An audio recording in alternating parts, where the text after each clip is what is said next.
Magandang umaga, magandang hapon, magandang gabi po sa inyo lahat. Ito po yung lingkod, si Jor Makinay. And today, we'll be actually, advisory regarding gels. More gels and glow gels. Okay. Because there's far too many people asking what gels you should be using on your Gel Blaster toys. Gel Blaster toys. Okay. For your reference, please use this graph on the screen. Look at it. Then I will explain. Okay, first, for the 100 to 200 FPS, the toy guns, the kids versions, generally, this is fine. The blue gels that are free with your unit. This is safe for this one because one, since this is only 100 to less than 200 FPS, they can easily handle the gels and it will go really far, and FPS is enough, and this is cheap. If you go higher around 250 FPS, usually they break. One indicator is when you shoot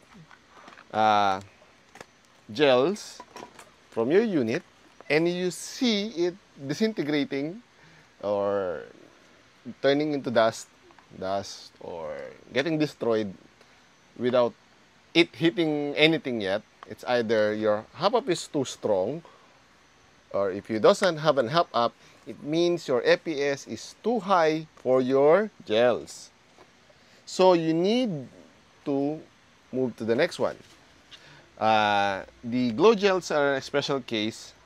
This is only the ones that is available here in the Philippines. We don't have hard gels that are higher than 60.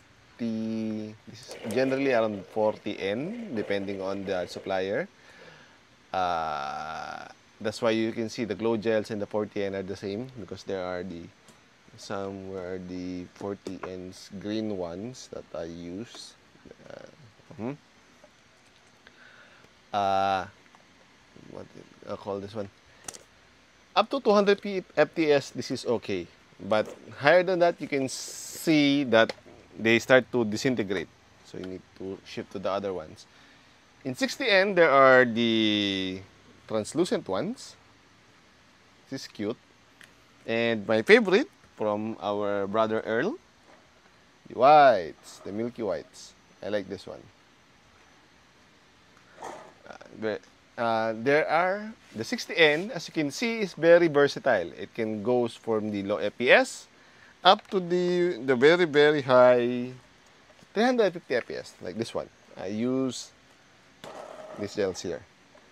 And it can easily handle the 350 FPS without it disintegrating. So, but sometimes if I overhop, it get destroyed. So, and if you still even higher than that, we go with the frosted white ones. Is it visible? Okay, see, the hard ones. There goes 100Ns. Those ones is very hard. And not intended for non-upgraded units. You see, even you squeeze them, it just fall out. So do not use hard gels if you have around no higher than 250. And this hurts because they do not disintegrate on impact, on skin, not entirely. Okay. The general overview If it's low FPS, general, this is even fine. If you have more budget, the milky whites. If you want to hurt someone, the hard gels. Or if you have 400 FPS. If you want to use on a night games, glow gels. Okay? What else? Oh, one last thing. Some gels have different diameters. The blue gels is around 7.4, 7.5. The good ones goes up to 7.8, 7.4. Remember our barrel discussion, link in the description. You need to have a wide barrel so it will be safe even if your gels become oversized. Else, it will jam, especially the hard gels. Remember, when air pushes it from the back, it will expand and it might clog the barrel. If it's not lubricated, it will hurt or it will jam. If it jams, it breaks. So it's not the higher the number, the better. It depends on your unit. So use this guide, buy accordingly. Okay?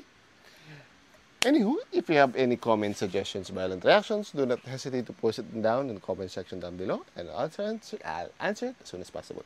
Hanggang sa muli, paalam! Ching!